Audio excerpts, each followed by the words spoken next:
Okay, we got an interesting one tonight. This is, I mean, they're all interesting, but there's like 17:6. This one's going to be a little unusual. Ateres zakenim b'nei banim, v'tiferes banim avosam. Who wants to try translating that one? Um, the crown of the elderly, Yep. a crown, yeah. Um, our grandchildren. Okay. Is grandchildren. Grandchildren. Okay. And then v'tiferes banim avosam. And the splendor of children is their father. Okay. Splendor of children is their father. Okay. So that is definitely the standard translation. There are, however, two terms that have secondary translations. Actually, sorry, there are three terms that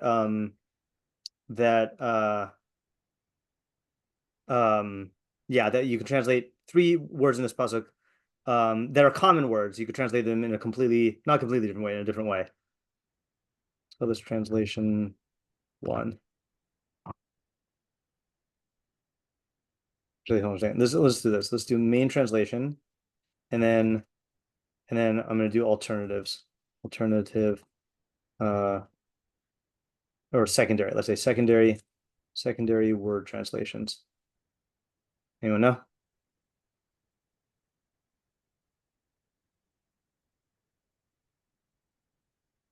Okay, so what Like is? staff or zaken. Did you say? What did you say for the Zakin? Is one. Zaken is one of them, right? Yeah, Is but it what's the beard? other? What was that? Is it like beard or something? No, That's no. Zakan. Okay. So what, I mean, how else do we translate Zakanim in throughout Torah? I mean, we could translate as elders, but it does not mean old people all the time. Like like like chief, like a chieftain, like I don't know, Hmm. Like what's a the word? wise person? Wise person, right? So Okay. Chazal say in zakin elamisha kana chachma, and this is like no, this is not just like a drush. This is like in this is I mean, this is how we paskin in mipnei seva takum v'hadar pnei zaken. Sorry, wait, what's the? I gotta look it up. uh, mipnei seva. Say, how do you say seva? Not sava. Say seva. This is in Parshas Kedoshim, Vayikra. I mean, this is not the only place where we see this, but I'm just confident that someone's going to quote it here. Hold on. Yeah, Vayikra 1932 says, Mipnei seva takum v'hadarta b'nei zaken, v'yireisem Elohecha ani Hashem. So arise in the presence of old age and honor the presence of a zaken. Okay, so let's see if Rashi says it. Zaken. Mm. Oh yeah, so he says it on Mipnei Seva Tagum. Interesting. Yahu Zakin Ashmai. You might think that this is talking about a wicked or guilty elder. Talmud or Zakin Ein Zakin Ella Shakana Chachma. Zakin implies only means someone who acquired Chachma, and I think that is a Chazal that is probably correlated towards Mima as well. Zakin. I guess he doesn't say that. Yeah, here we go. Mipnei seva takum. Tanurban seva, kol seva b'masha. So seva, old age implies any old age. Yachal filu mipnei zaken ashmai. So you might think that that's even in front of a wicked zaken. Ein zaken Talmud learned about b'nei zaken. Ein zaken elamisha kana chachma. Okay, but yeah, fine. So all right, so that's one option. Okay. What is another way to translate b'nei banim?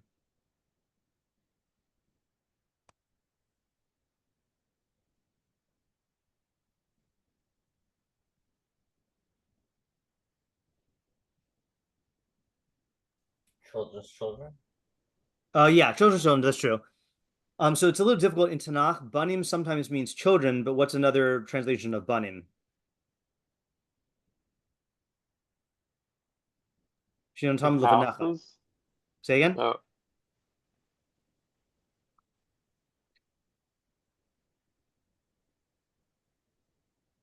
Yeah, I'm just gonna like do a it this way. son. Sons. Okay, right? So Shinam Tam Levanacha specifically means your sons, your sons, right? So grandchildren or sons, and then also children could either be sons, and then oh, sorry, I did not mean to say fathers. Okay, so avosam is either fathers or what are two other translations for avosam?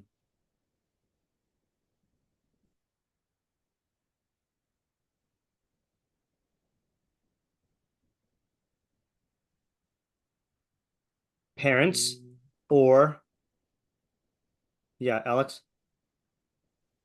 Could you, in theory, say ancestors? Yes, ancestors. Yeah. Okay. I don't think these are radical moves I'm making here. Okay. These are just like other translations here. Okay. So, and I think those are the only ambiguous terms. Funny, it's not the more unusual terms like Ateris and Tiferes. I also don't know why Ateris and Tiferes go together, but okay. There's no Metzustian, there's no Sadyagon, there's just a Targum, and I think the Targum is just straight up translation. Klilo de Save b'nei Vinaya, v'shivhorhon divinaya avahashon.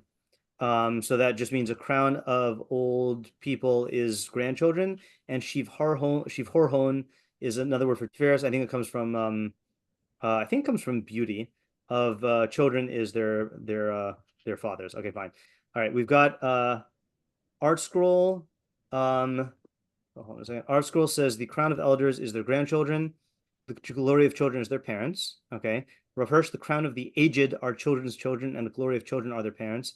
Alter is the crown of elders is sons of sons, and the glory of sons their fathers. All of these are reflected in ours. Now, I had a request, and the person who made this request said he realizes if this is too bold of a request, then I don't, then he understands. So if you ever go to my shiur on YouTube in Mishlei, there is someone who I think comments on every single video. Okay, he's a guy named Reuven Peskin. I don't know what his background is. The thing I get out of him is he always corrects all of my bad grammar and bad and lack and ignorance in the Hebrew language. But there are definitely methodological disagreements between me and him. I mean, he sometimes gives explanations. He thinks Mishlei is much simpler than I do. So he wrote a commentary, a translation and one sentence commentary on all of chapter 17. And he said, would you be willing to feature it in your shiur? So I said, one sentence, and one translation, that's fine. So I'll try it out and see how it goes. So he translated it as, I don't think it's gonna be that radical here. The crown of elders is their grandchildren, and the splendor of children is their parents. Okay, fine. So I don't think we really need to keep these. These are all. Oh, hold on just one second. I just did something that I should not have done. Let me save this as analysis notes. Okay. So I do not think we need this here. Okay, so oops, don't look at the stuff. All right, what are the questions?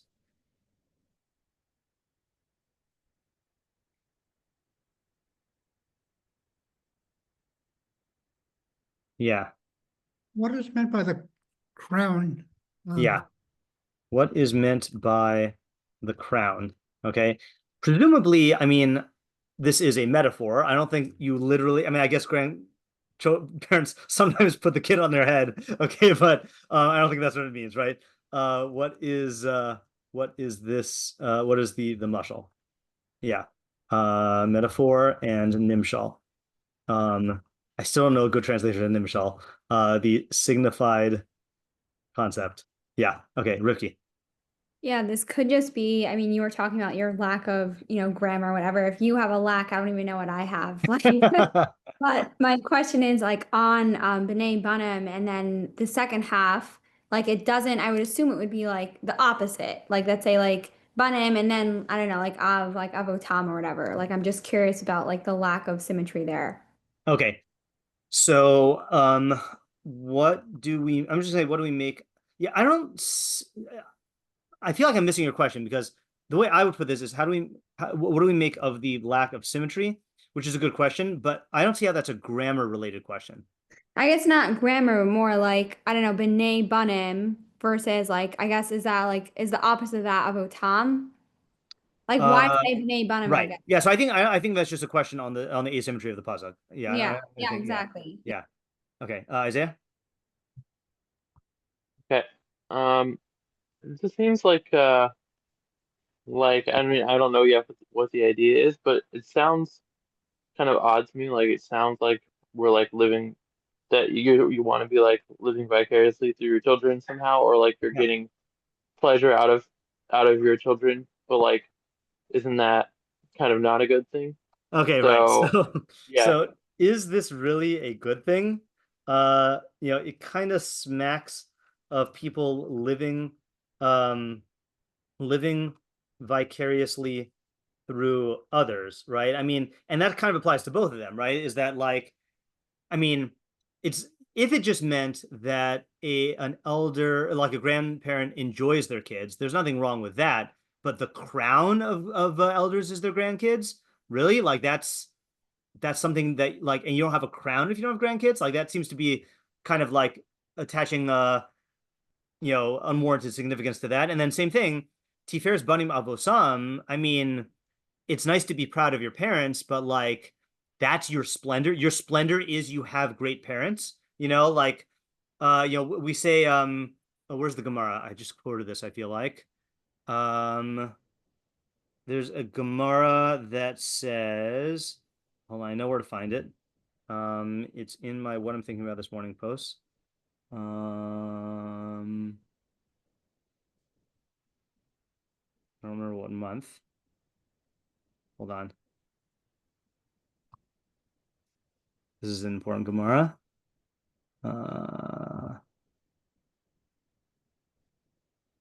Okay. And I think that's Yichus. Yeah. Oh, yeah, here we go. Menachos 53a. Yeah, so it says, hold on, I just want to read this Gemara. This is a good Gemara to know. Menachos 53a. So yichus, the term yichus means like lineage, but it has like a connotation of like pedigree, maybe is a better word. Okay, so yeah, okay, so it says like this. Amri le Rabbanan le Rabbi Preda, Rabbi Ezra Barbare de Rabbi Avtolas, Dehu Asiri le Rabbi Elazar ben Azariah, Dehu Asiri le Ezra Kai Abava. Okay, so basically they're in the base midrash, okay, and the Chachamim said to Rabbi Preda, they said, this guy, Rabbi Ezra, who is the grandson of Rabbi Avtulos, who's a 10th generation descendant of Rabbi Elazar ben Azariah, who's a 10th generation descendant of Ezra HaSofer, is standing in the gate, okay? So like they're like there's like celebrity sighting, okay? So then Rabbi Preda says to them, "My kulehai, what's the big deal?" Okay, so he elaborates on what he means. What's the big deal? Ibar Urian who yai. If he's a ben Torah, if he's a Torah scholar, beautiful. Ibar Urian ubar avahan yai v'yai. If he is there's another version that says yai v'yai. If he is a Torah scholar and bar avahan, he has like a lineage, then that's even more beautiful. V'yar bar avahan v'lo bar Urian. But if he has lineage and he's not a Torah scholar, Isha tichle, may he be consumed in the fire. Okay, meaning that the main point here is that yichus without actual merit is worthless. Okay, or it's even worse than worthless. Okay, yeah. So I'm going to say this smacks of living vicariously through others. Grandparent. Oops, sorry. Grandparents shouldn't live through their grandkids, and kids shouldn't live through their parents. Okay, yeah, Alex. I'm also just confused in that it feels very circular in its logic, depending on how you define certain terms. Like, it seems like very focused on the family unit, which like could be good in some ways, but it like comes around where like there isn't anything kind of being valued outside of that. Okay, yeah, right. Okay, that's good. I did not understand you until you got to that last part, right? So, moreover, if let me see if I can put it this way. It sounds circular. Okay. If grandparents are of value because of their grandchildren, well, is it actually circular or is it not even circular? And if children are, or sorry, and if children hold their parents in value. So the thing we don't have a word or we don't have a statement about is the relationship between parents and kids, right? Or sorry, no, we have parents and kids. We have parents and kids in that direction. We don't necessarily have kids and grandparents unless you're considering Right, that's avos the thing. as Okay, ancestors. right. Yeah. All right. So let me just modify that here. Okay. So it sounds kind of circular. I mean, but this is two questions. It sounds kind of circular in that no other values are being referenced here, uh, here other than family relations. So what does give these these people value?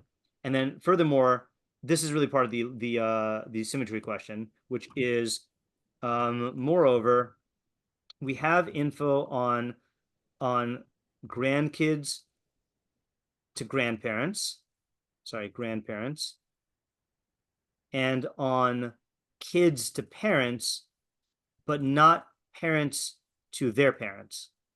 So what does the pasuk say about that, and why is it omitted? Okay, yeah, Rifki, that's a good question.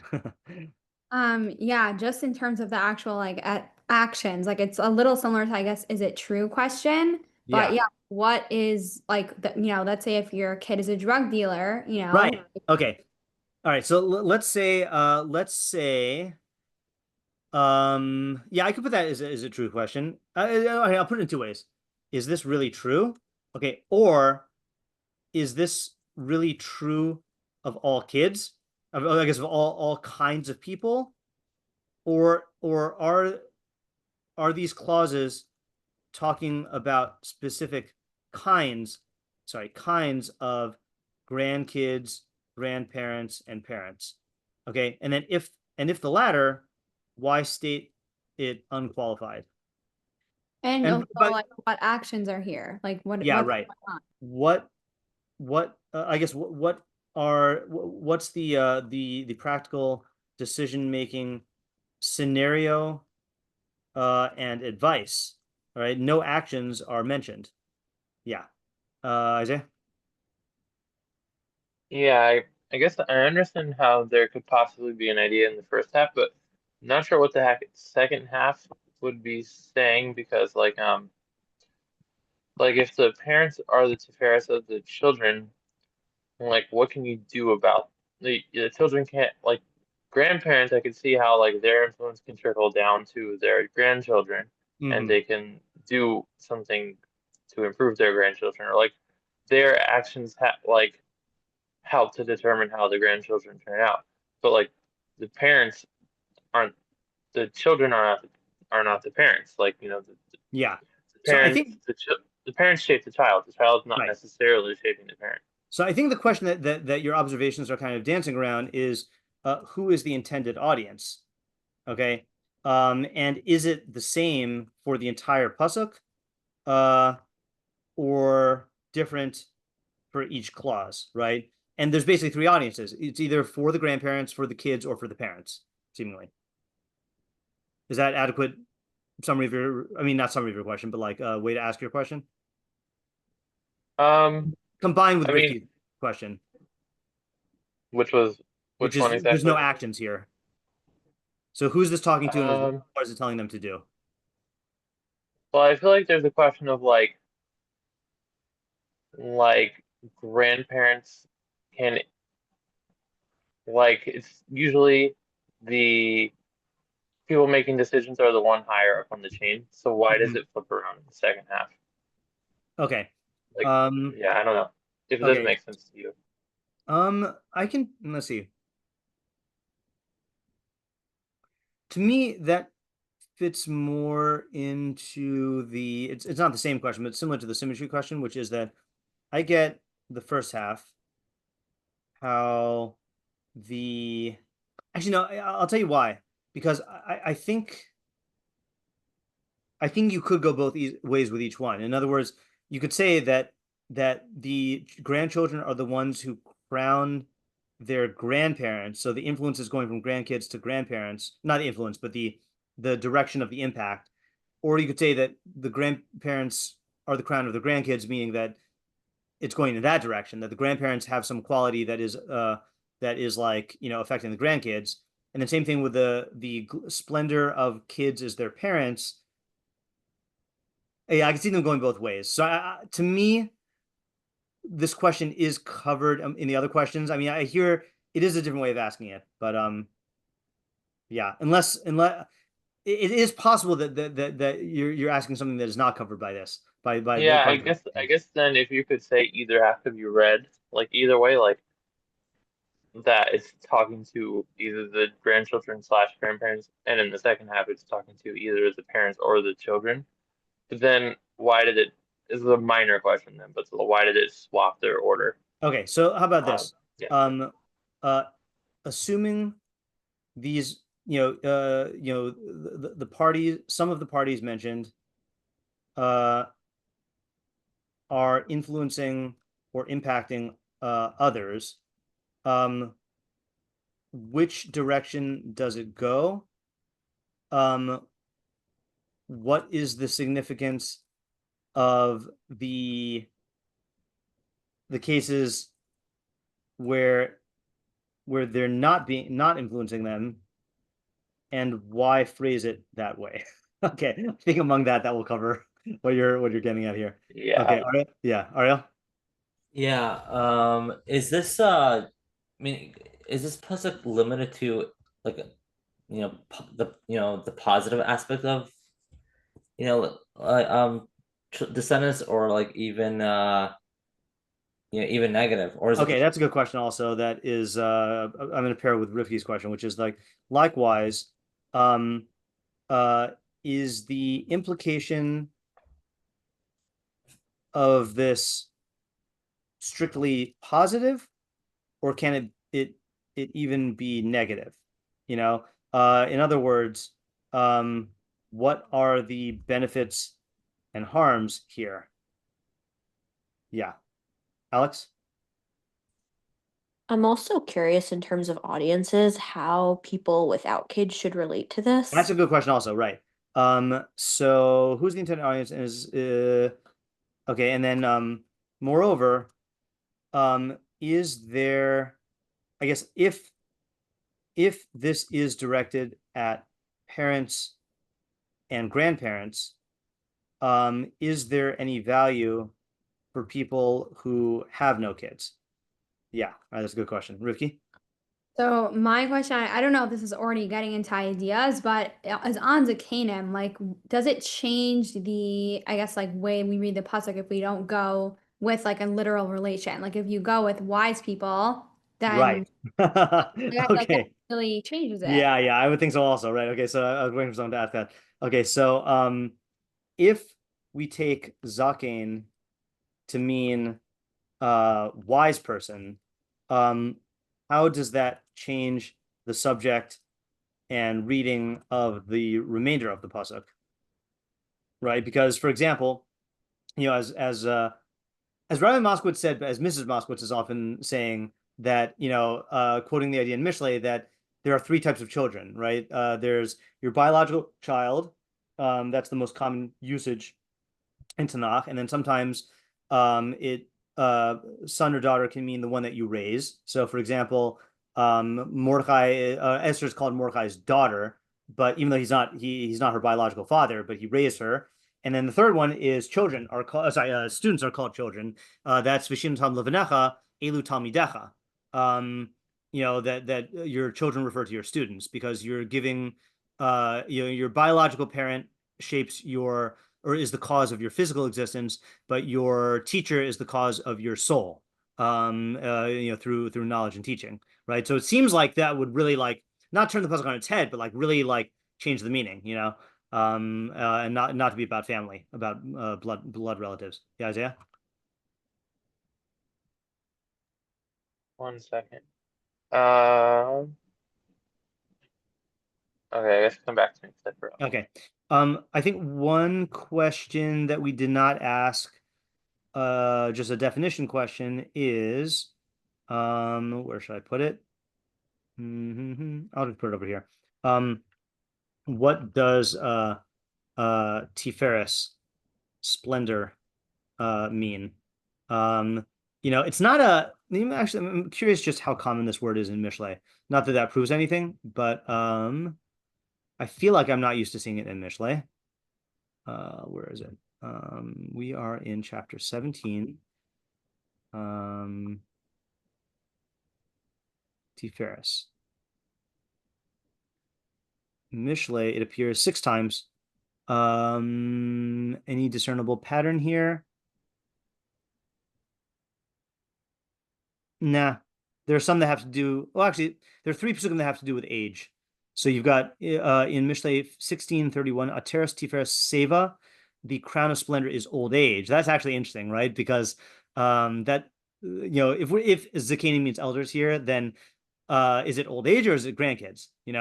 And then we have our pasuk, and then we've had in 2029 Tiferes Bachurim Kocham V'Hadar Zakenim Seva. The splendor of youths is their strength, and the majesty of elders is their old age, or their hoary head. And then so there's some psukim that have to do with age here. Isaiah. Yeah, my question is actually, what's the difference between a terrace and Tiferes? I mean, I know they're different things, but like they seem to sound very similar in terms of what they would mean.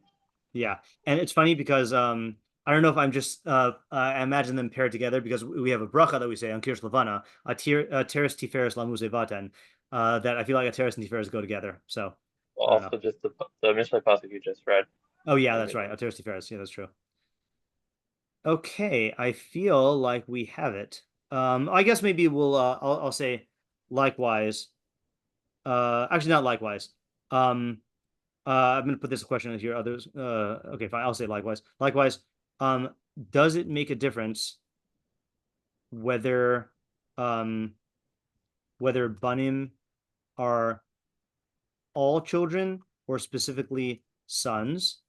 And then does it make a difference whether whether avos is specifically fathers or parents or ancestors? Yeah, like for example, if avos means ancestors, you might see something like you might see a connection of zakeni meaning like elders, like the starts of like a dynasty or something like that, or some long lineage. Okay, I will paste these into the chat laboriously. No, not make it. Okay, there's that. And then 7. Is this going to make it? No, this is definitely not going to make it. No. Oh, even that didn't make it. Can someone, for my birthday, can someone email Zoom and say, why can't you make your chat where you can put more than 1,000 characters? Tell them if you can make live images and sound fly through the air, like across the world, then certainly you could expand the chat window. That would be a good birthday present. Okay. And say that they would save us a lot of Torah time. Yeah. When's your birthday? January 10th. Yeah. Okay, I see you're just joined. So I'm just gonna repost the translation so you can have it there. Okay. All right, let's take our thinking minute. Can you just before the thinking minute?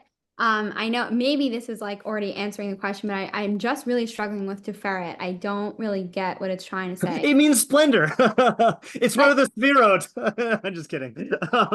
Yeah, so what is Tiferet? So it comes from the word pe'er, which means glory or beauty. Okay, let's just see what the BDB says on it. I don't think it's going to say much. Beauty or glory, beauty, finery, glory. Let's see in the Torah. Yeah, in Torah, I remember it not being used very much. So in the Torah, it's used only 3 times. 2 of them are for Kohanim.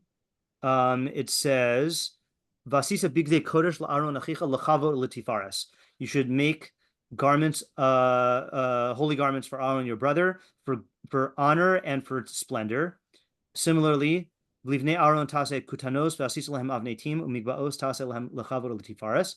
For the sons of Aaron, you should make tunics and make for them sashes and turbans. I think mibos. You should make for them as a covenant tifaras. Okay. I'll type a inside joke into the chat for one person. Okay. And then in Devarim 26:19, L'sitra elyon al kol hagoyim asher asa latila l'shem latifaris, and to place you as on high over all of the nations that he has made for praise and for renown and for splendor, v'lioscha am kadosh l'Hashem elakacha kasher diber, and to make you a holy people to Hashem your God, as he said. So you're not getting much here. I mean, something, I guess, one thing you could get from all three of these, I guess, yeah. Maybe, let me ask you, what can you get from all of these three references that just hones in a little bit on the kind of splendor we're talking about here? I think that this actually does help. I'm actually glad we're doing this now. I mean, it sounds like some sort of like beautification with relation to Kedusha. Okay, so definitely the association is Kedusha in the context of Chumash here. But let me ask a more pointed question, which is what type of beauty does it not seem to be talking about? Or sorry, that's a bad way to say it. I'll just tell you what I'm thinking. I think that it's talking about the social dimension of beauty. Okay, because it associates it with kavod and reputation. So, for example, you would not use the word tiferes to describe the Mona Lisa. Okay, or a sunset. Okay, so this is like kavod, or sorry, this is a tiferes. This is a beauty that I don't know if there's a good word in English for this, but like it's a beauty that makes you look at the person with associated with like prestige and renown and like an aura around them in some way. I actually like that because I think it helps with what I was thinking. Yeah, I think, and I think it also like just gives us direction in the pasuk, and then it fits much better with crown also because crown is also a signifier of some status. Okay, let's take our thinking minute.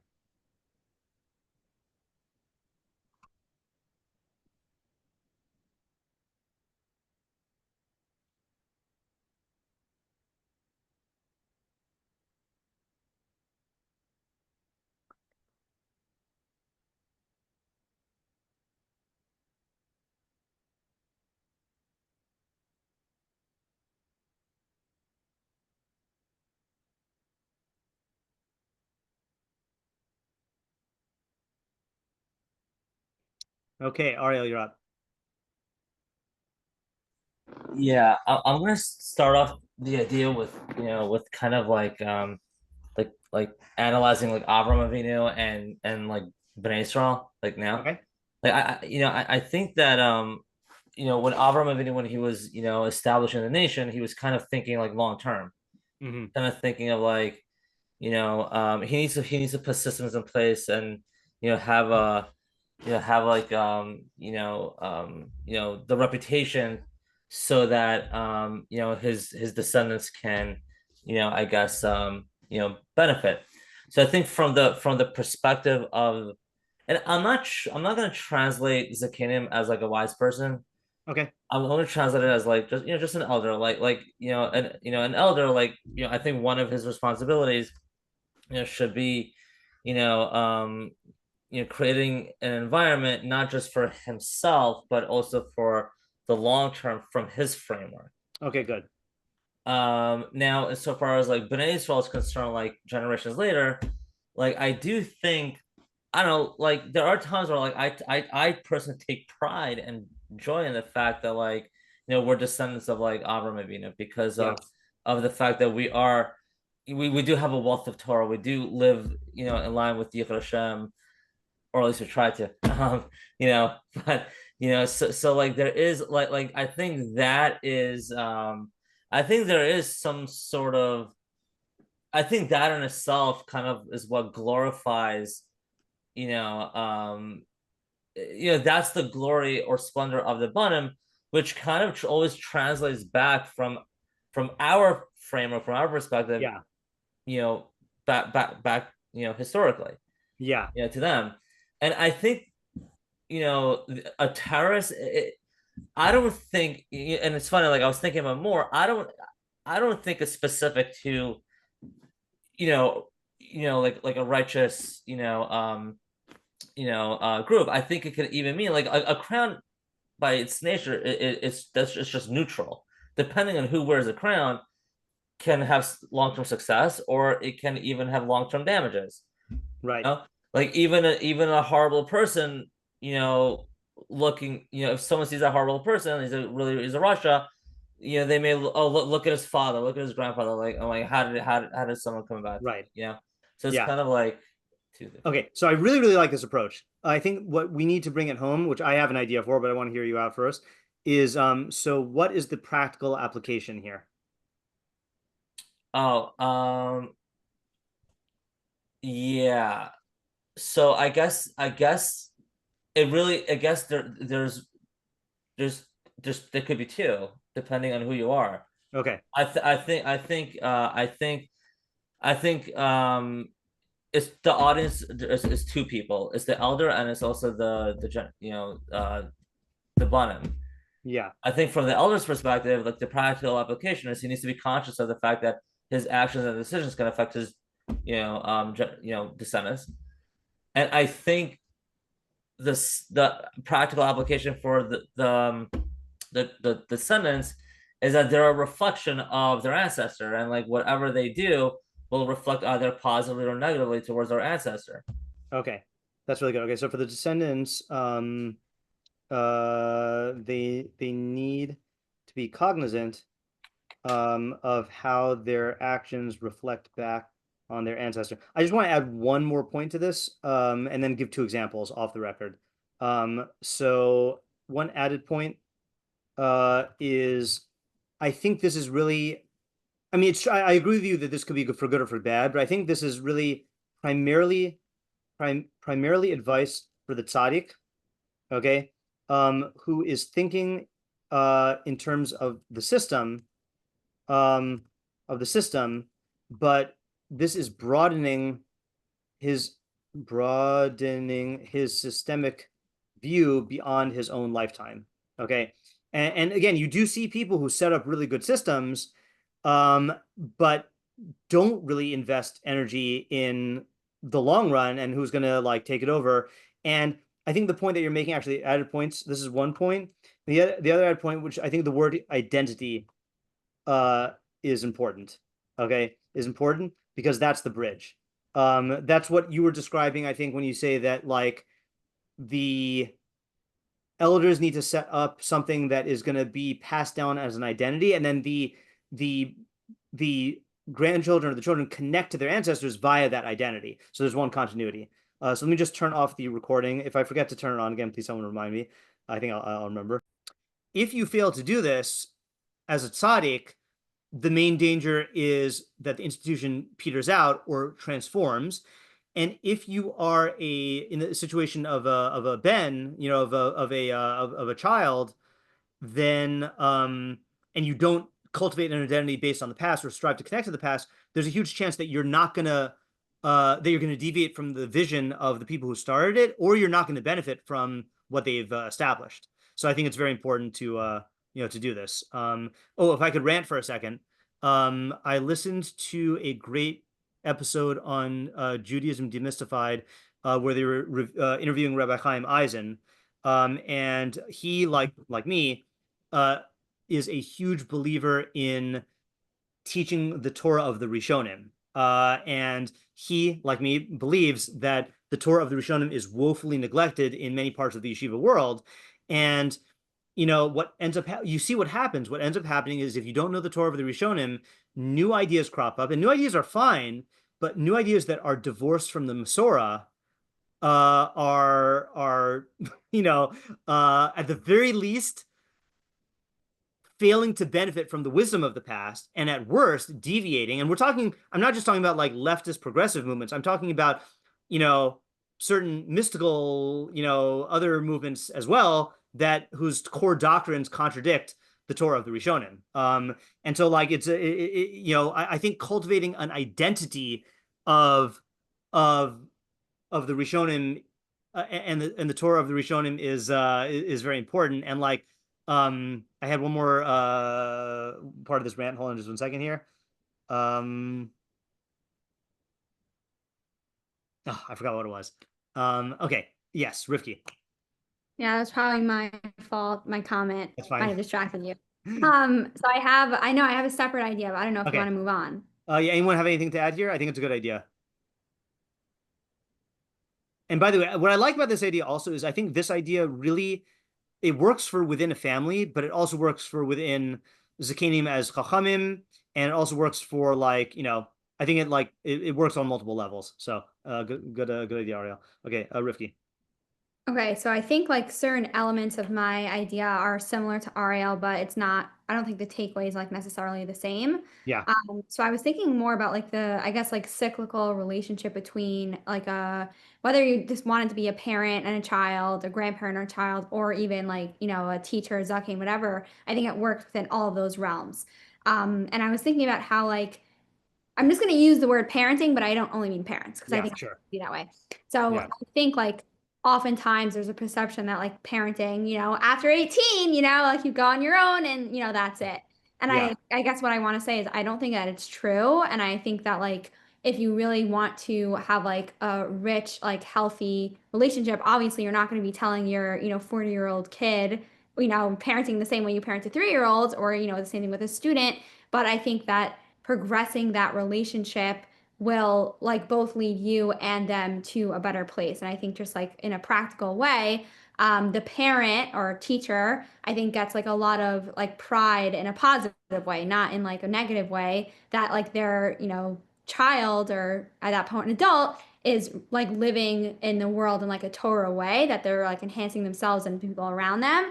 And then the child also, I think like when the parent is emulating those values, the teacher is emulating those values, I think that it makes the younger person like proud. Like when I was thinking about this before, like with my parents, like I know really like especially with my dad, like I really like when people like bring him up, I'm like, yeah, like I feel proud like to Yeah. be, like my related to him. And I'm like, yeah, like I know like he's done a lot of things and like I want to be like that, Yeah. And yeah, I was actually just gonna text you because yesterday morning I was reading no, sorry, was it this morning? Yeah, no, yesterday morning I was reading a book and like it was like a whole feature from your grandfather, like and a big theory that he pioneered. And then it's like, yeah, it definitely has a big influence. Yeah. So can you just clarify for me? I agree with what you're saying. Can you just show me how you're reading the pasuk? And I understand parent does not specifically mean parent, but like what's the crown and the splendor? okay, so I guess like the crown would be I guess this part I think will clarify. Like I Okay. was thinking like legacy, right? Yeah. Hevel Halim Kol Hevel, how even in Kohelet he speaks about this idea that like you're not even going to decide like what your legacy, what your kids and grandkids are going to do with that. But I think that if you really have that strong bond and relationship, like that's like your crown. Like your crown isn't a physical thing, like it's really like that's the reward. So that's how I was reading Okay. Crown.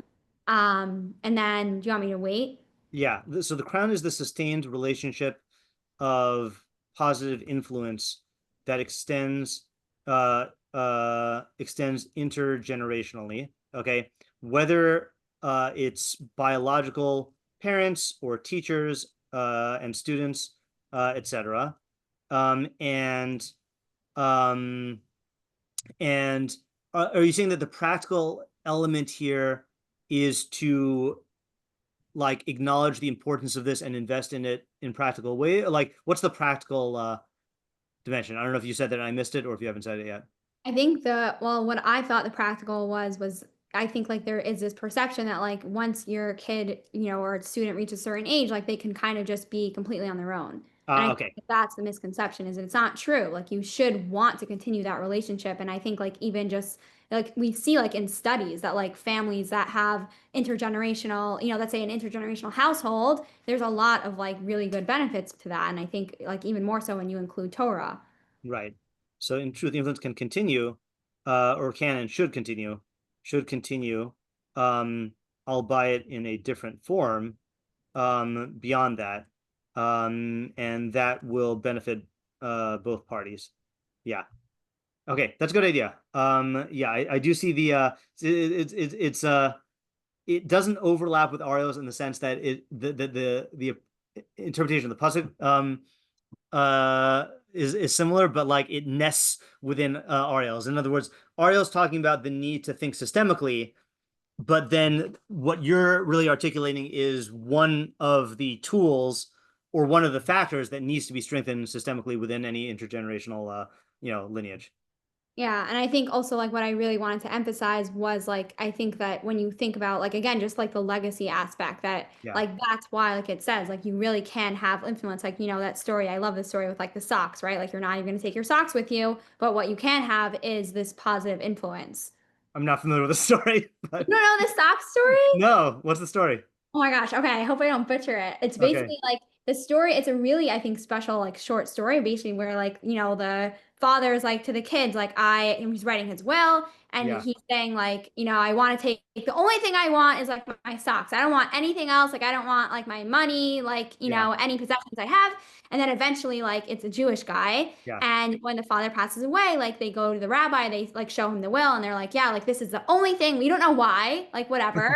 But it's Yeah. a weird thing, but this is what he wanted, so we want to honor that. And then, Yeah. in true fashion, the rabbi tells him, really, like in our, law, we don't really bury anyone with anything, like you just go Uh-huh. with nothing. And that's like the point the father wanted to teach Uh-huh. the children. Uh-huh.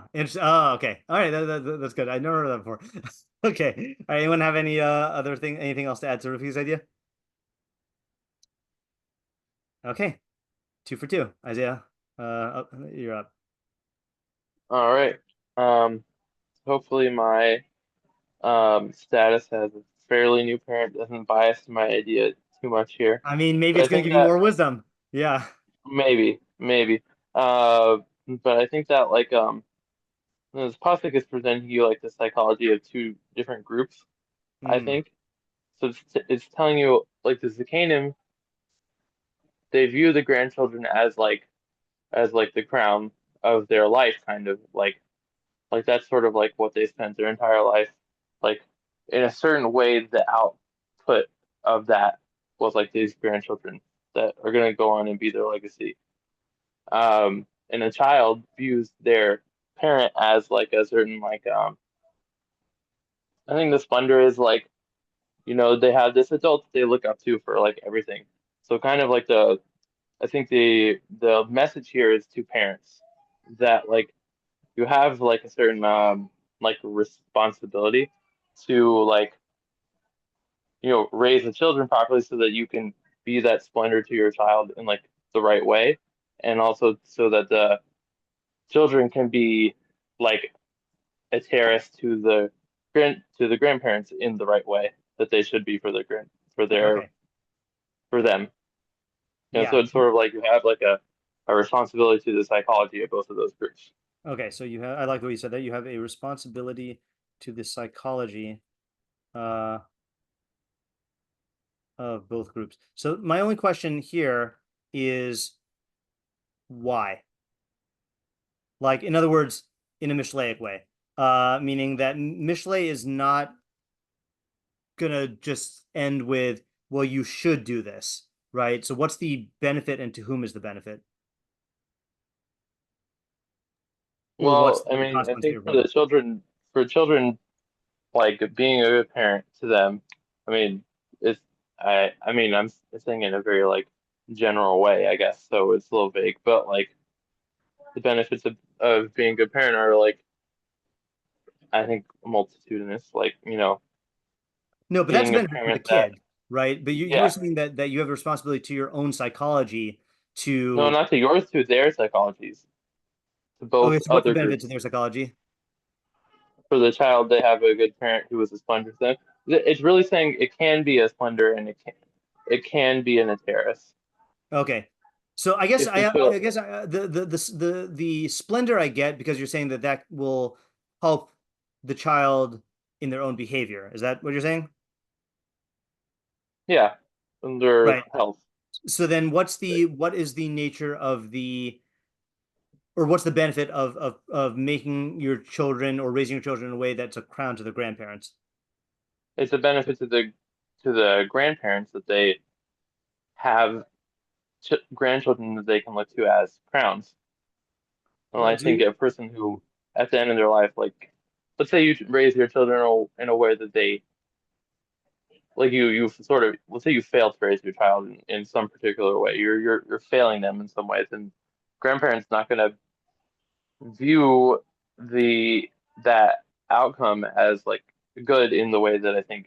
Um, I don't know if it's like it's owed to them, but like it's something that's healthy for them to see come at the later stages of their life, to come out of like what they work towards is to have like grandchildren that are living healthily.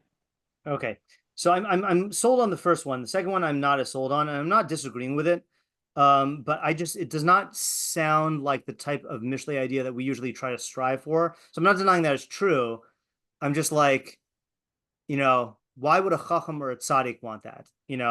As opposed to just like it's a nice thing, And I feel like part of my question is coming from the fact that this is the benefit that's being touted in Mishlei, which is it's a crown, and we kind of like build that up, saying like, it's like, is that really what a person should be striving for? So I feel like it's just not as satisfying to me. But I want to just elaborate on the parent thing here.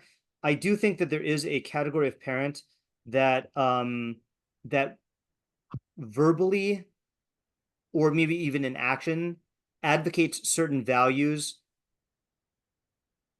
that they want their kid to aspire to, and then the parent does not embody those values, and that's counterproductive, right? So classic example is the deadbeat dad who like rebukes his kid for not working hard, but then if the dad himself is not modeling that, then it's not going to be good for the kid. So like I think there is sometimes, in a person's own development, there is sometimes you don't want to work on something or prioritize something because you don't care about it that much, but you have to recognize that it's important to model it for your kids, And I can say this like in terms of as a teacher or as a Rebbe, then like I'll give an example. It used to be at the high school that I teach at that the decorum during davening was horrendous.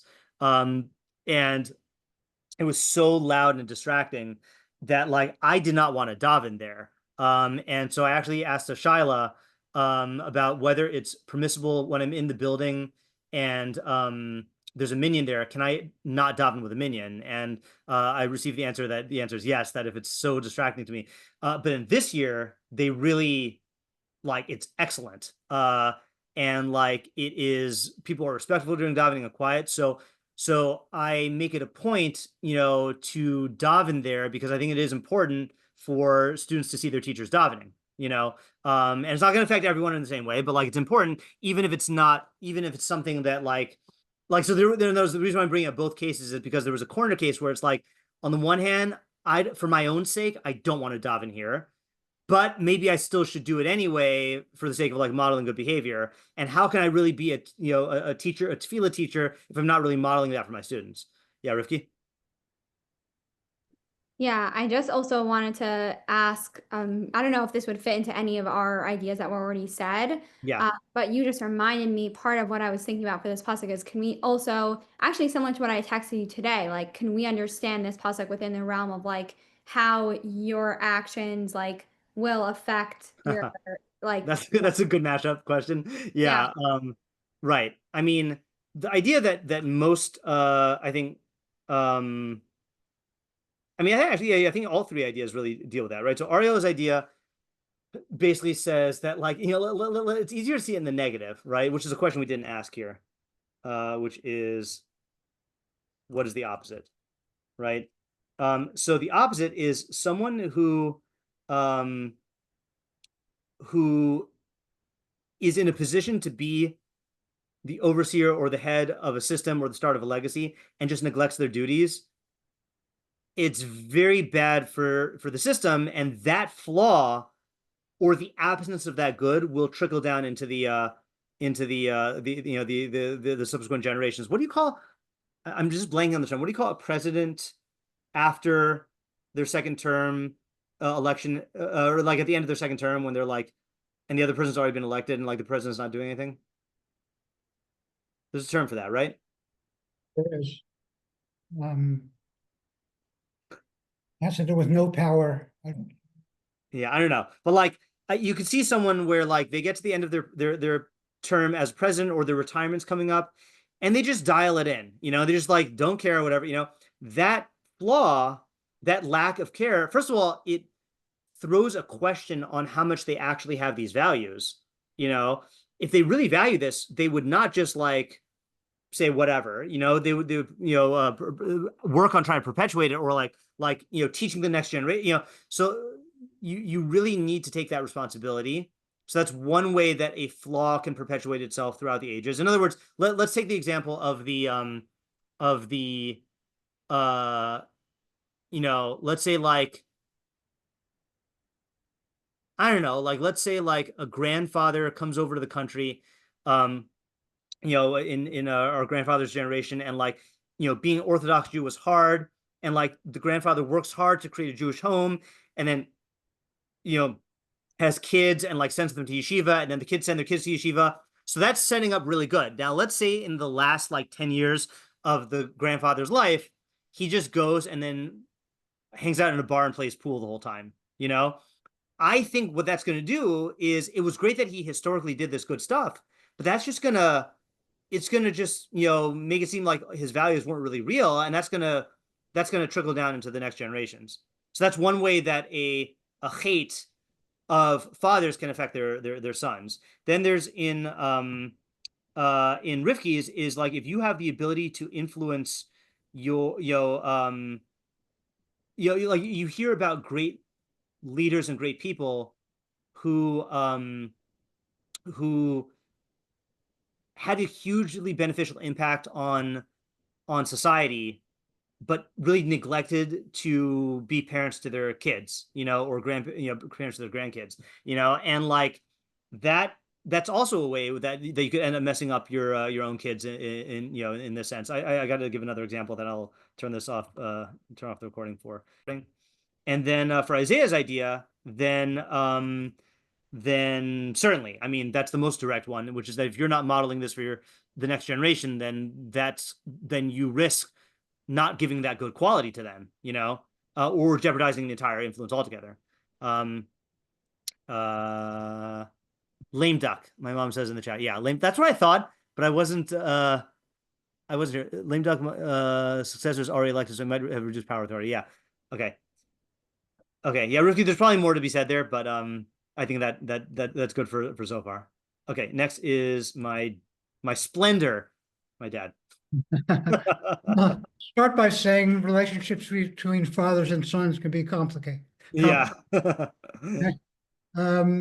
So I'm thinking that the purpose of this verse is, there's something missing in these relationships, and you have to be told to look for these things in the relationship. And it's easy for me to see it in the second half, that this is directed to the judgmental father. The judgmental father maybe think he's doing what needs to be done to make his son successful. And that may come to the son as criticism. He will be, the father will be missing the splendor of what the son has at that point already. Okay. Yeah. Oh, that's interesting. Okay. So hold on a second. So are you reading it as we were translating it as the father is a splendor to the son. Are you translating it as the son is a splendor to the father? Good question. Because it's possible you could read it that way. Tiferes Banim. Yeah. Avosam. Maybe you could read it that way, but I would have to think about it first. Okay, yeah. But the move that you're making is good just in terms of all the interpretations, which is that if this were, I think maybe this is also a good question that Isaiah was answering, even though I still don't like the answer so much, is if this were just describing, like when you first read this, I can see someone reading this superficially and saying, oh yeah, grandkids make their grandparents happy, But like, if this were automatic, or if this were referring to the automatic thing, Mishlei wouldn't need to tell you that. So like, and that's a question we didn't ask that my dad is answering, which is, what's the Hava Amina, right? What is the Hava Amina? Why do we need to be told this? Need to be told this. Yeah. Okay. So that's good. So regardless of how we read the other part, I think my dad is stating the general charge of the pasuk that, like, I think you could take different approaches to with after that. Okay, Rifki.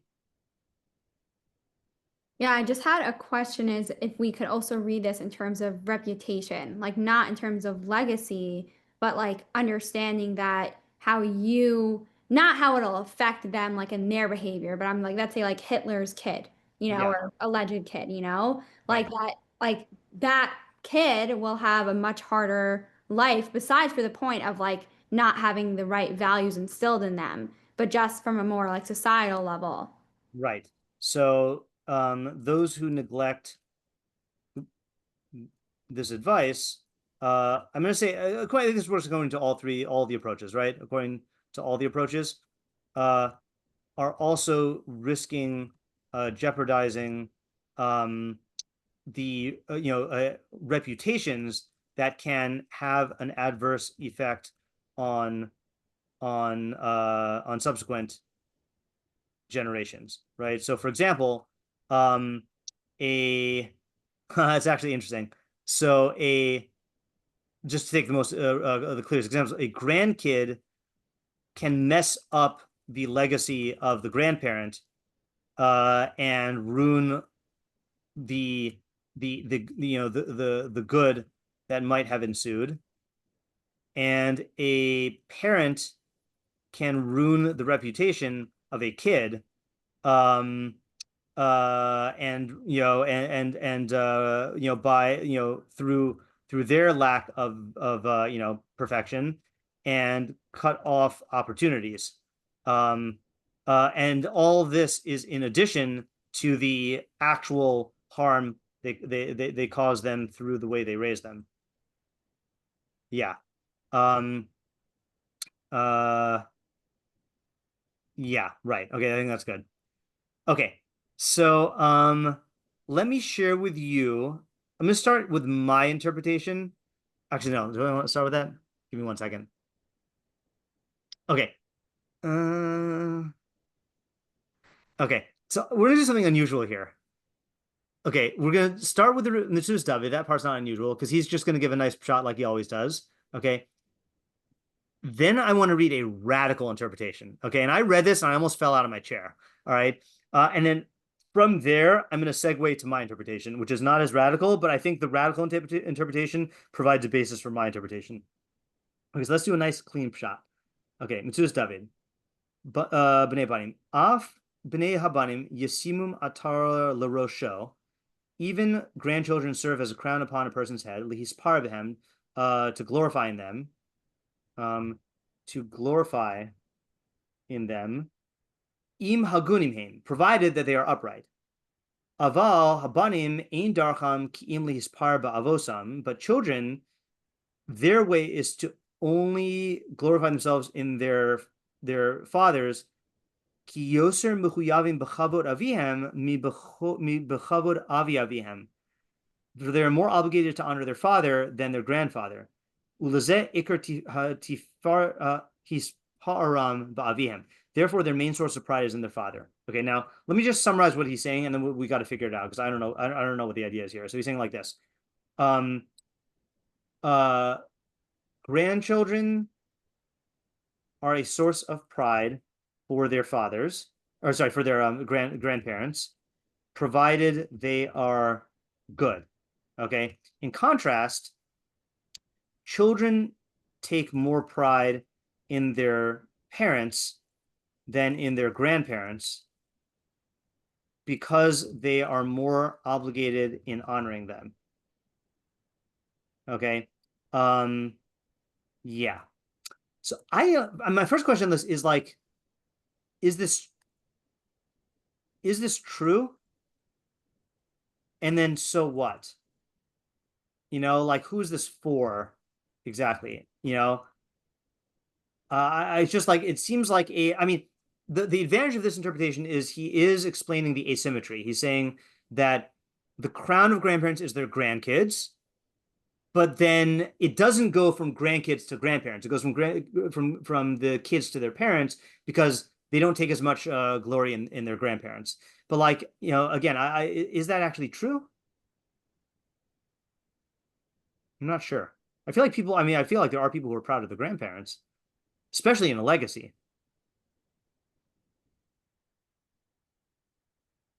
What is he saying here? And again, the so what question is just like, okay, and therefore what? And who's this for? And especially when he qualifies, he does say that grandchildren serve as a crown upon a man's head if they're upright. Okay, but grandparents don't exactly have a say, a direct say in how their grandkids are raised. That's the job of their kids, you know. So like, it's not advice for the grandparents so much, it seems. So I feel like we're missing a puzzle piece here.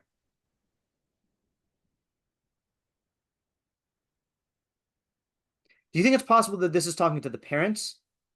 Yeah, you're. I mean, I'm just thinking about how the grandparents affect the parents, affect how the parents raise their kids. Like, Right. it can be something repeating, or it can be because they did that, I'm going to do something different. Right. Yeah, that's another dynamic that the pasuk doesn't directly speak to, but I feel like is lurking beneath the surface. Yeah. What I was thinking about the parents here is that maybe this is advice for the parents, and the parents. Nah. Yeah, I'm not sure. To me, like, kind of supplant what I was saying in this. Like, I feel like if you just say that, I mean, I don't know if it's like being lazy, but that's what it reminds me of. Like, if you want your grandchildren to be good, like, you can't just, like, like grandparents and kids have, like, grandkids, I think, have a very special relationship, right? People say Yeah. it's like having kids without the same responsibility. Right. So, in a way, I think it could be easier to be like, oh, yeah, like, I want them to be good and, like, upright, yashar, you know? But like, to recognize you only really get that if you like parent your own children well. So who's it for? Who's the advice for? I would say it's on the grandparents, because like, if you want to have like two Oh, I generations. see what you're saying. Meaning Yeah. if the grandparents want their kids, sorry, if they want if they want all the satisfaction of having grandkids, they have to raise their kids in a way that will produce those grandkids. That's like what Exactly. Yair was saying also. Yeah. Okay, and then the second half. So why then is the second half talking about how? Oh, okay. Maybe we could. How about like this? Okay, so this is combining two ideas, but I think it's a good combination. Okay, um, this is directed towards, you know, future grandparents. Okay, saying if they want the pleasure of grandkids, or I should say the pleasure, which in this case is the crown. Okay, which by the way, crown is a mushal for pleasure. Okay, the Rambam in chapter 8 of I'll bring proof for it later. Okay, if they want the pleasure of grandkids, they need to raise their kids in a manner that will produce the highest chance of them being good parents. Right. Likewise. Oh, sorry. So how do they do that? Okay, here we go. How do they do that? By being good role models that make it easy for their own kids to honor them. Okay. So in other words, the way you have it here is like this: is you have grandfather who says, I want the joy of grandkids. But in order to do that, I need to raise my own kid properly. How can I do that? By being the change I want to see in my kids. Okay, right? So then if he does this right, then parent is going to be like raised properly, looking up to his parent, and will raise his own kids properly. And then you have the grandkid who will provide joy for the grandfather. Okay, that's good. Yeah. Okay. And look, I do think that this is the I mean, at least in the movies, this is another thing that like often happens is like a father can get so caught up in providing for the family that he does not model the type of parent that leads to a good kid, and then the kid ends up not raising a good kid or not wanting to raise a kid that's like the parent, and then that's bad, and then the father retires. I was like, where's my joy of grandkids? And like that doesn't happen. All right, that's good. I was about to say that. Like, I feel like when I was saying it, I was thinking about like all those memes or like, like when a parent or grandparents like, why are you like this? And then it's Yeah, like, right. well, Yeah, right. Okay. All right. Are you ready for this radical commentary? Okay. Now, I want you to, you can appreciate the radicalness of the commentary, but I'm going to tell you what to be on the lookout for is what is prompting him to take this direction. Okay. So here is my good friend, Ibn Kaspi. Okay. And if you are familiar with my, I've created an anime Ibn Kaspi character, okay, who is always yelling with glowing eyes because he is one of the Rishonim who does not hold back, and he goes on these rants, okay, about things he disagrees with or things he thinks are stupid, okay. And what is he going to go on a rant on? Brace yourself. He's going to go on a rant about the idiocy of people who want nothing more than to have kids. Okay, so check this out. Okay, I'm going to read it in the Hebrew. I have the translation here also, but I think it's more dramatic in the Hebrew. So he says like this. Okay, Ateres Zikanim, Da, you should know, B'ni, my son. Okay, Ki sichlus ha'amon, the foolishness of the masses, murgash bahush, you can sense it with your labali ha'einayin. Anyone with eyes can see it. Okay, can see the foolishness of the masses.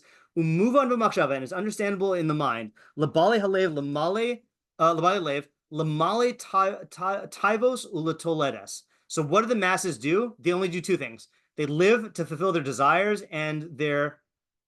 Hold on. Okay, I don't know if physical impulse is a good translation to lettuce. Okay, but in other words, masses only live to fulfill their desires. Okay, like which is I think true. Right? Like the Rambam I always quote is that most people could be divided. Most of humanity could be divided into two categories: chayos and behemos, wild animals and domesticated animals. Okay, so these are things. Hello, Tyr, don't you see? V'tavin, you understand? Ki havilim, the fools, yismchu simcha gadola bihivale lehem ben obas. They rejoice with a great joy when they give birth to a son or a daughter. V'yizamnu kol ohavehem l'seuda uma'achalam bria, and they invite all their friends to a meal with like great food. Ach otzem tushukas hahamon hu lahem. To the point where that's their greatest joy, right? Is to have kids. And they will not rejoice in any of the other goods that they have if they don't have kids. In other words, like they view that as like their life is worthless unless they have kids. To the point where I've seen people pizru kol mamonam lachachamim ulerofim lios ishto hera violetas bain. Okay, again, this is shocking coming from a Jew. He's to the point where I've seen people spend a ton of money to chachamim, to I think chachamim here we say like researchers, scientists, and to doctors, so that their wife will conceive violetas bain and give birth to a kid. Okay, o yimahir lagarsha, or they'll divorce their wife. Sorry.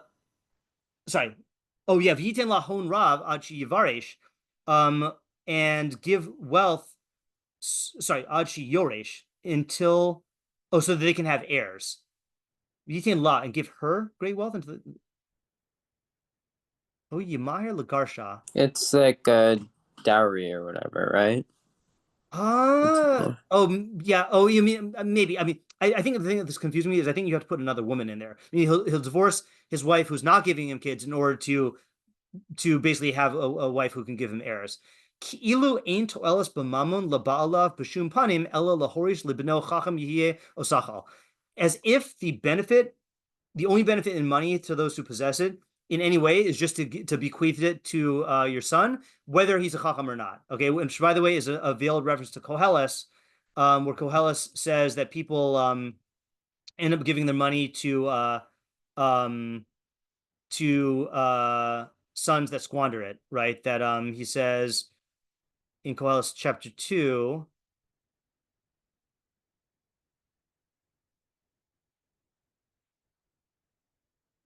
Oh yeah, here he is. He says, I hated all my labor in which I labored under the sun, seeing that I must leave it to the man who comes after me. Who knows whether he will be a wise man or a fool? Yet he will have rule over all my labor which I have labored, and in which I have shown myself wise under the sun. This also is vanity. So in other words, he's saying basically like people just want to leave an inheritance, but they're not really caring whether their kid is wise or foolish. Okay, and if they did, they were raised in that way. Okay, then he says a halakhically crazy statement, a halakhically like radical statement.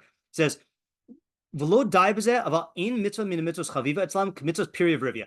They love the mitzvah of Pru Revu. Okay, that's the favorite mitzvah of them.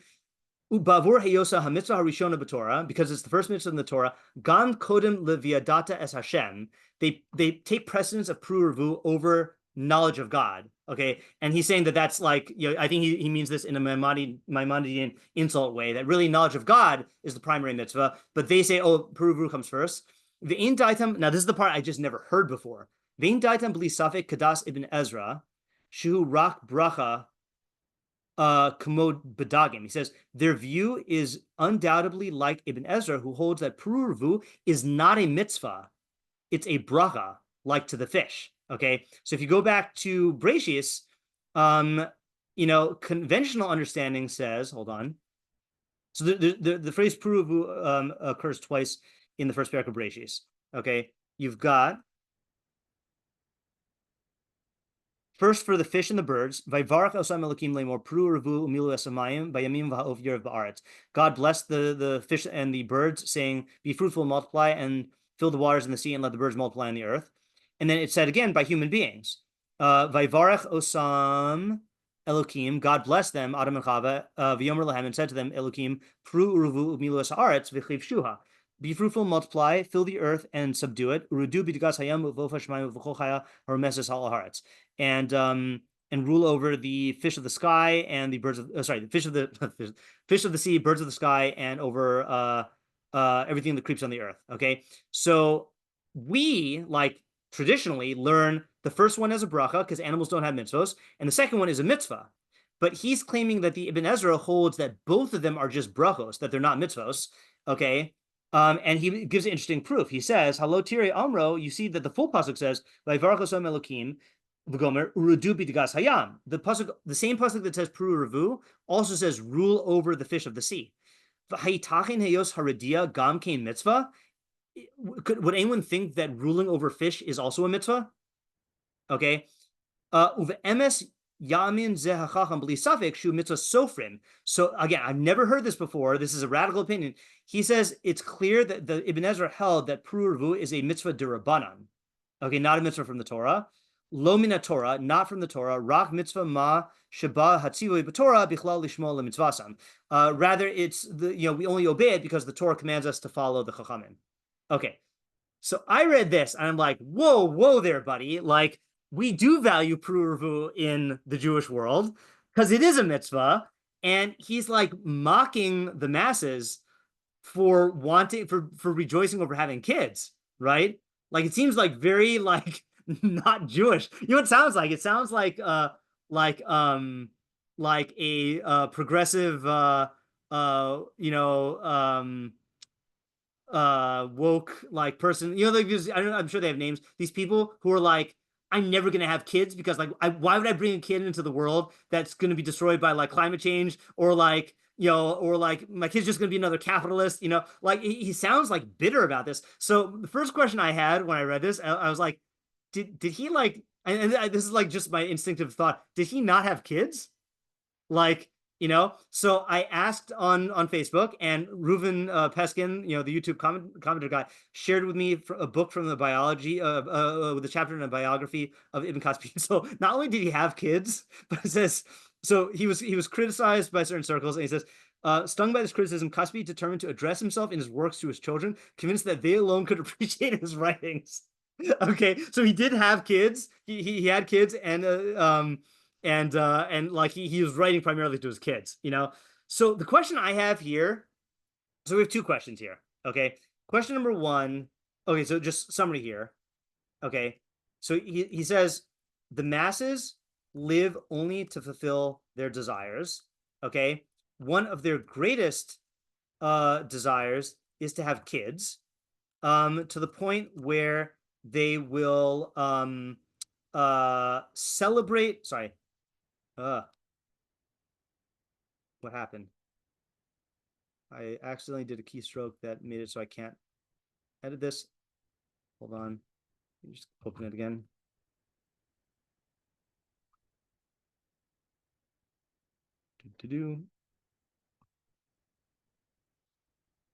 Okay, so let's go back here.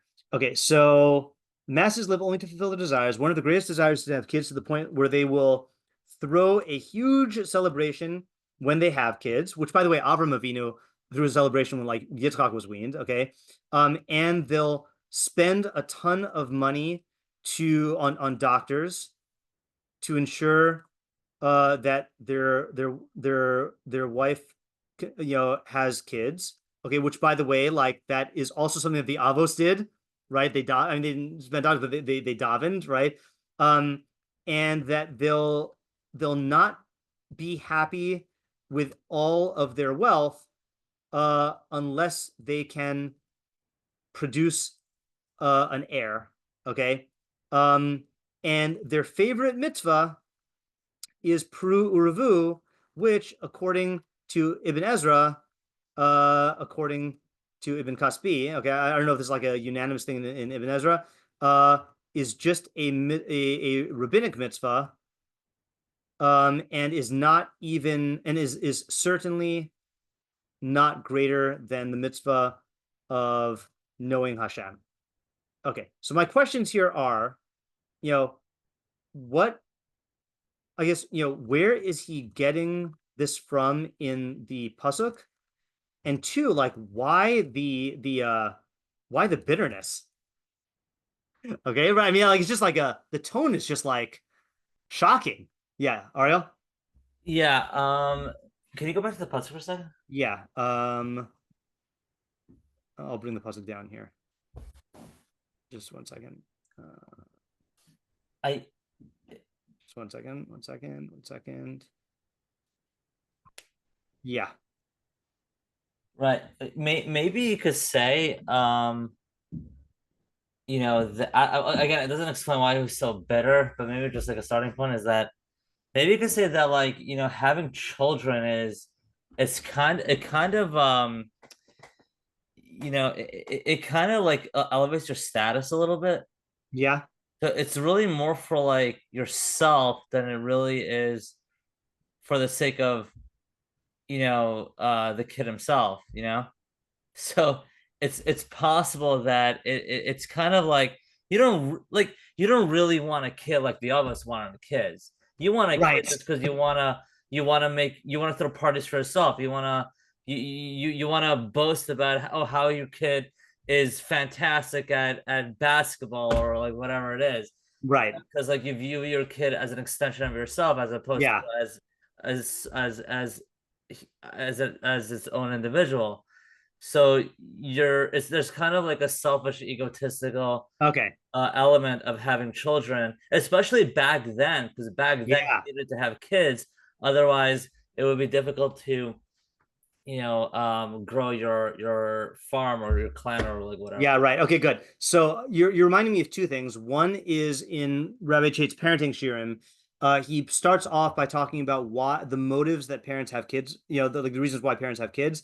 And he does say, he says that exact point that David HaMelech in Tehillim says, Aviv imi azavuni v'Hashem yasfeni, that my father and mother abandoned me and Hashem will gather me in.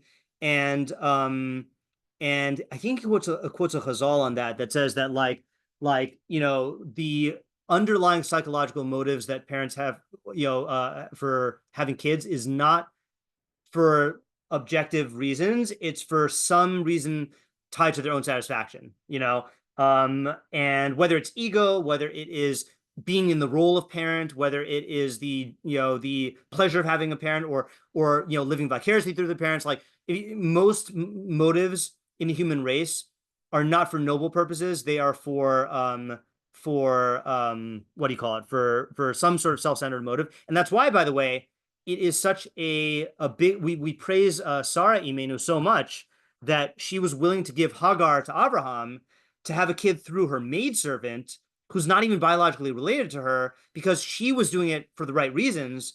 I mean, not for the. It's a proof that she was doing it for the right reasons because it's to carry on the actual objective legacy of Abraham.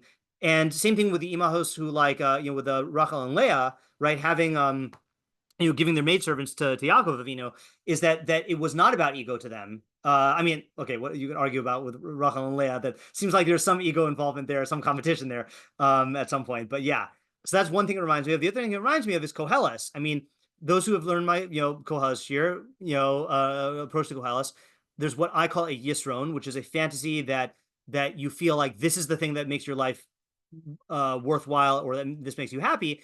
And it is a thing that there are many people who make having a kid into a Yisron, that this is my purpose in life, Now you can give a good evolutionary a good evolutionary argument that the purpose of all species, not just human, is to perpetuate the next generation. But hopefully we as human beings are living beyond just our biological purpose and having kids for, contributing to, chesed, tzedakah, and mishpat, and tzelem elokim, and knowledge of God, and furthering Hashem's will in the world. So I think that's a good idea, Ariel. I'm going to back it up with mine, but yeah, Rivki.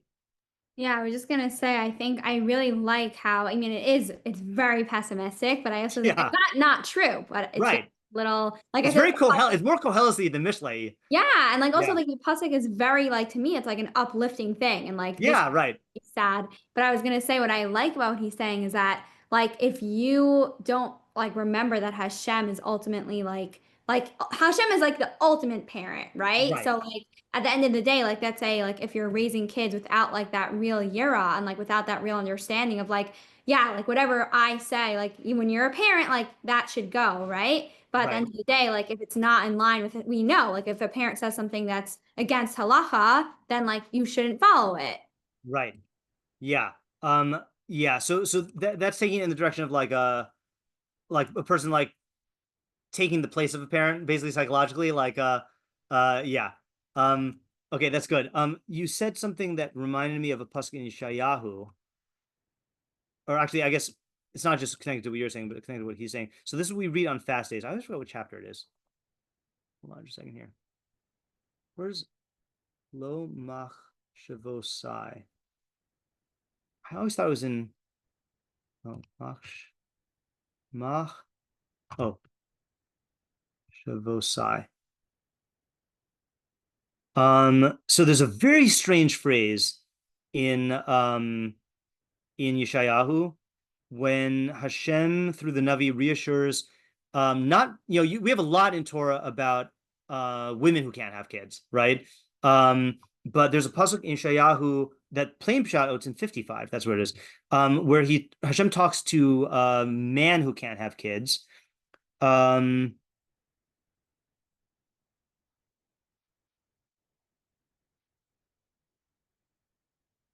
Where is it?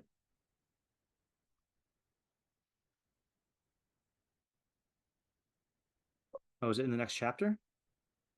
Yeah, it's in the next chapter. Okay, Ki kol amar Hashem, for thus says Hashem, lasarisim.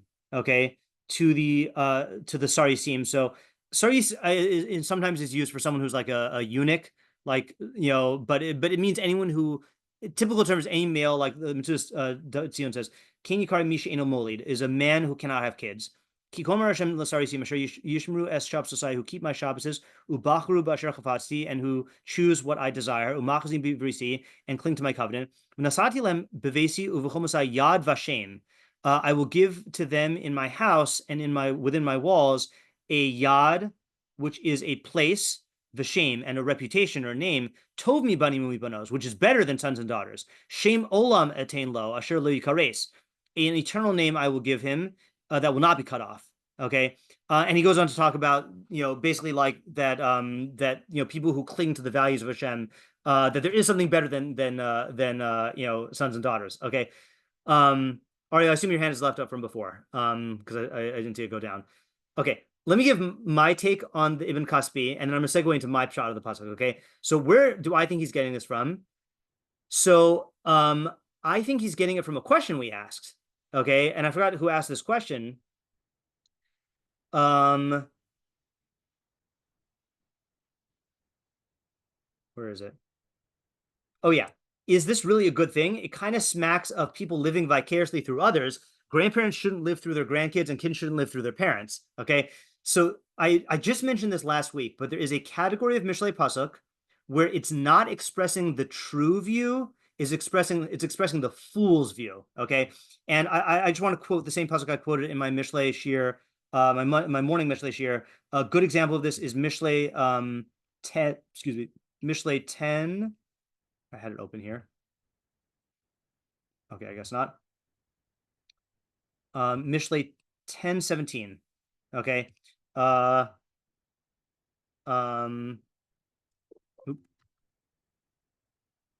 hold on. Yeah. Okay, it says, sorry, 10:15. Hon Ashir Kirias Uzo, Mechitas Dalim Resham. The wealth or the fortunes of the wealthy are their fortress of strength. And the poverty of the poor is their destruction. Okay, so you read this and you're like, really? I thought Torah holds that wealth can't protect you, and I thought the Torah holds that Hashem, cares for the poor, right? Answer is correct. Okay, Rabbeinu Yonah says, "Dibur beholulus v'sichlus b'nei adam." This pasuk is expressing the insanity and foolishness of people. Sheha'ashir boteach ba'oshro v'adal yare machmas resho. The wealthy person trusts irrationally in his wealth, and the poor person fears irrationally his poverty. V'nim says kavanas ha'ashir b'bitachon v'ha'ani b'yira ola b'das echad u'shneim shagu. It turns out that the rich person's intention in his security and the poor person's fear of his poverty amount to the same thing, and both of them are making a mistake. Good and life are not caused by wealth.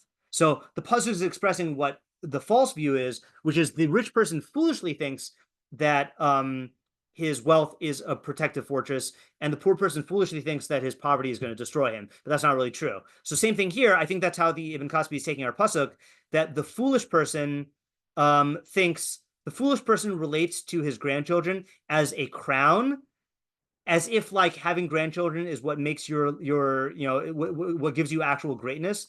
And the foolish parent lives vicariously through their kids, or views themselves as being like splendorous because they have kids, And what he's saying is that's not really true. Obviously, it is important to have kids, but don't think that your like greatness as a human being is dependent on you having kids, and don't think that having generations of kids makes you a great person. Like we know many evil people. Kim Il Sung has a grandson named Kim Jong Un who's an evil dictator. And so don't think that that's like going to make things great. So I think that's why he's being so negative here, because he's articulating. He's saying that the pasuk is expressing what fools think. So he wants to really like express that foolishness in caustic terms. What do you think? How common is that in Mishlei? I know you said like you recently explained that like that can Yeah. be So I found maybe like somewhere between 5 and 10 examples of this. It's not super common, but it's common. It's common enough that it's a category. Yeah. And can you just again explain where in the actual words of the psukim, like maybe I'm just reading it in a different tone? Yeah, so the easy way to put it is to add the words in front of the pasuk. The fool says, okay, the fool says, a crown of grandparents is their grandkids, and the splendor and parents are the splendor of children. Meaning the fool thinks that if he has grandkids, it crowns him, and if he has kids, it's his splendor. When in reality, no. Like if you're a lowlife, then having kids and grandkids isn't going to make you a good person. And if you are a great person, so then yeah, you're great and you have kids. It's not like that's what makes you great, And this also reminds me of I wrote this post once about this mamzeret. So this is like a halachic bastard. This woman who did an AMA on Reddit or on Facebook actually, Ask Me Anything. So one of the things so someone asked her the question, while I admire your honesty and refusal to be fake, I find it hard to understand why you would. And she was a balas tshuva. In other words, she became religious and she's a mamzeret. And the halacha is that a mamzeret can only marry another mamzer or a ger. So it can be hard for a mamzer to get married. So So he says, while I admire your honesty and refusal to be fake, I find it hard to understand why you'd be choser b'tshuva, why you would become religious into a system that unfairly discriminates against you and doesn't want you. Okay, so she says like this. I know you meant well, but I find it kind of offensive that this is how you understand my Judaism and my life. I return into teshuva to Judaism because I believe it's right. Discrimination is inherently part of Judaism, and it doesn't really bother me. We discriminate between Jews and non-Jews, Kohanim and Levim and Yisraelim, those who keep Shabbat and those who don't. How is my case any different? I have no right to reject a system established at the foundation of the world. Okay, now here's the part I want to get to. And as for not wanting me, listen closely here. Firstly, I did teshuva for God and myself and the Jewish people in the abstract. The system is beautiful and useful, and I love it, but it's not what my loyalty is to. Second, so here she's saying, I am more than marriage. I am more than a chuppah and 2+ children. The system may not want me to marry within it, and even that isn't true because there are other mamzerim and there are converts, but it wants my tefillah, it wants my Shabbat candles, it wants me to learn, it wants my hospitality, it wants my righteousness. How could you possibly say that because I will probably never have a wedding ring, I'm unwanted? Why is marriage the ultimate validation for you? Look beyond the bedroom into your bookcase and at your mezuzah and into the heavens, and then think again about calling me unwanted, please. I'm sorry if this came off as aggressive. This sort of thinking makes me very angry as a Jew and as a feminist, as well as a mamzeret. I'm sure you meant well, and my anger is directed at your argument and not at you. So I thought that was like a really good answer, like putting this guy in his place. And and yeah, it's in Ibn Kaspi. It's like, yeah, Puruvu is the first mitzvah in the Torah, but like that's not the sum total of what makes you a good person, you know? So yeah. Anyway, so that I was like, wow, that's an Ibn Kaspi. Now, let's conclude with my pshat, which is like Isaiah's interpretation, but far more cynical. Okay. So Isaiah was talking about how there is a psychological like category that grandparents feel really good when they have a grandkid, and kids have a certain admiration of their parents. Okay. So my interpretation, again, this is from many years ago when I taught this in Shalhaved, I wrote, grandparents tend to idealize their grandchildren, seeing them as their legacy. They take pride and comfort in their grandchildren's potential for greatness and often overlook or are simply unaware of their flaws and shortcomings. Likewise, children idealize their parents, viewing them as larger-than-life figures whose greatness and abilities provide both pride and security, while their faults remain hidden or ignored. Now, obviously, this is not everyone, but this is like a standard thing. Parents occupy a unique position, able to harness both of these idealized perceptions in raising their children. By shaping the way their parents view their children, meaning, again, if you're a parent, you have kids and you have parents, if you shape the way that your parents view your children, that can bring their own parents joy and pride. That's like what Isaiah was saying. And at times secure tangible benefits for their grandchildren as well. Okay. In other words, your parents, if you have kids, your parents are automatically going to be positively disposed towards your grandkids, and you can use that to your advantage, okay, by leaning into that. And like, again, I'm being cynical here, but like, maybe the grandparents will help pay for the kids' education. Maybe the grandparents will help, help out with certain things, because they love their grandkids so much. So you are using their idealization of their grandkids for your advantage in helping your kids, okay? At the same time, by cultivating their own image in the eyes of their children, parents can utilize that idealization as a lo lishma motivation, an essential stage in all personal development. And that's like what Isaiah was saying, that you should know that your kids will look up to you in a certain idealized way, and you should harness that and use it to benefit the kids. Okay, so this is very similar to Isaiah, but I'm just saying that like it could be more manipulative. Like this is like more of an Arum type explanation here, where you're using your knowledge of psychology to secure benefits, and in this case, it's benefits that are noble. Like I'm saying you should do it for the benefit of your kids, but like, and so what does this have to do with Ibn Kaspi? Because I also hold that this is talking about foolishness, a certain type of, not foolishness, it's talking about a certain type of emotional thinking that you can harness to objective advantage. I feel like I'm not understanding why, like, what's negative in your idea. It's only negative because it's talking about how to manipulate your parents. But and your kids. Thing, meaning like, I feel like manipulation, obviously, like but it's for a good purpose. Yeah, that's why I use the friendly word harness. Yeah. Channel. It's not necessarily bad. No, it's not necessarily bad. I didn't say it was bad. I said it was cynical. Okay.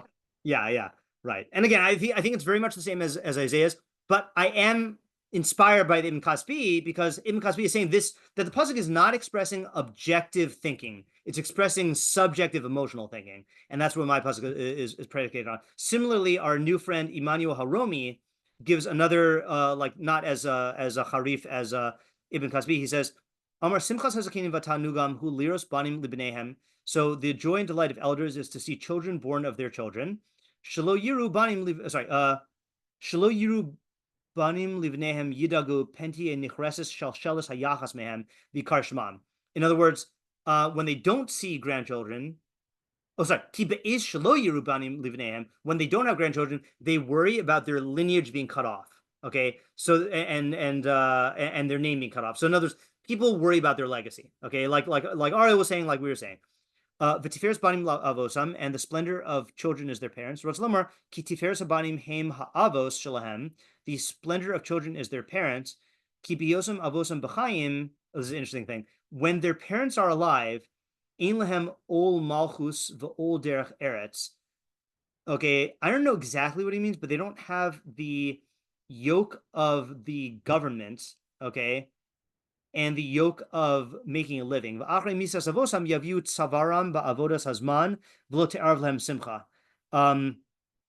then once their parents die, then the yoke of then it brings upon their neck the slaving way of time and diminishes their joy. In other words, there is a certain security that kids have as long as their parents are still alive, that their parents are helping support them. And that's true in a different time. In his time, I'm sure, than now. In his time, I'm sure it was like Ariel said, your father has a farm or a business, and like all the kids are running it, but it's your father's business, so there's a certain security. But then once your father dies, it's on you, and so for us, I think it's just different because adolescence and young adulthood extends much longer than it used to in the past. People are dependent on their parents for much longer. Okay, so he's also saying that the pasuk is talking about feelings that are emotional rather than strictly rational. In other words, so he's saying that grandparents have a certain emotional way of thinking about grandkids, that they fantasize about their legacy and worry about their line being cut off. Similarly, kids have a certain fantasy, emotional way of thinking about their parents, that as long as their parents are alive, they can somewhat, depend on them or fall back on them. But once they die, once their parents die, then the yoke falls on them. Okay, so again, he's also taking it that that this pasuk is expressing a certain emotional way of thinking. But now the question is, what's the main idea according to him?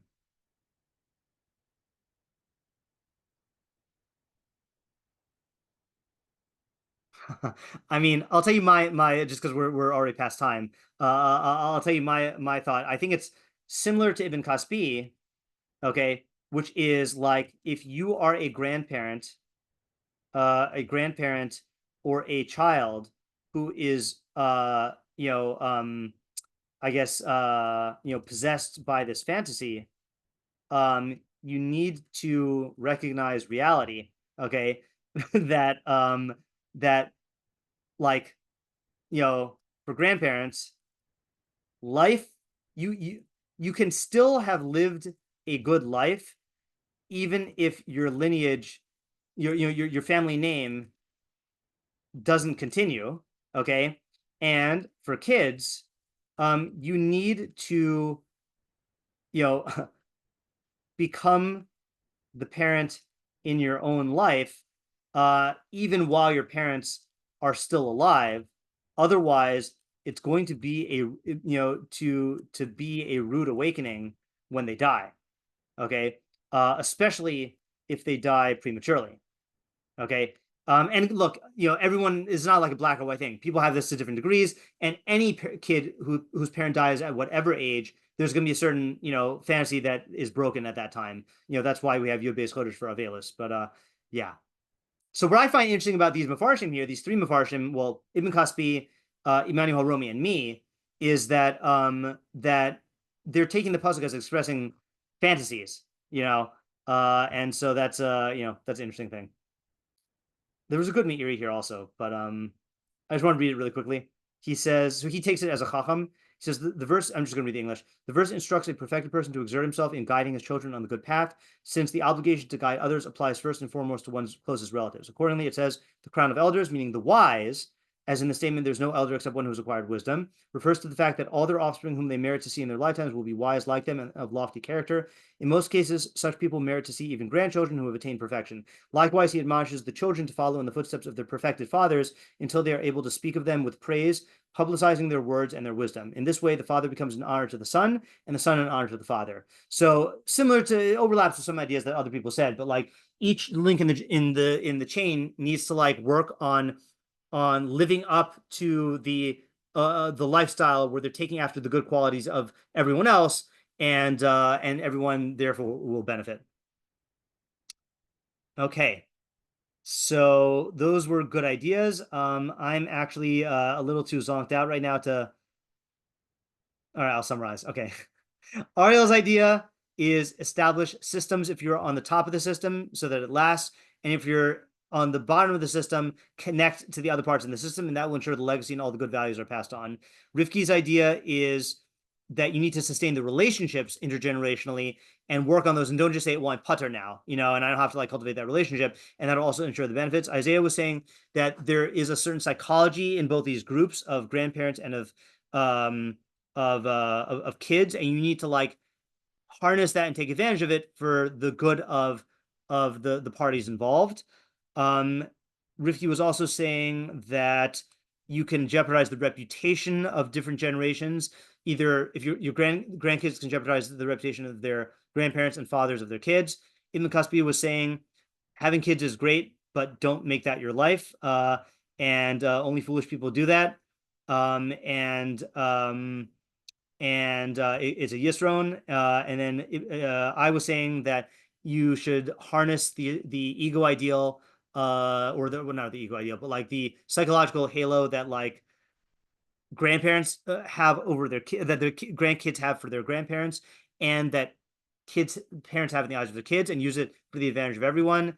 And Emmanuel Haromi was saying like, be aware of these two fantasies and don't get blinded by them and make bad decisions or get a rude awakening. Okay. Really interesting pasuk. Very psychological pasuk in through and through. Okay, that was fun. Okay, have a good week. Next week should be on Bli Neder, as far as I know. Thanks for coming. Thanks. All right, bye.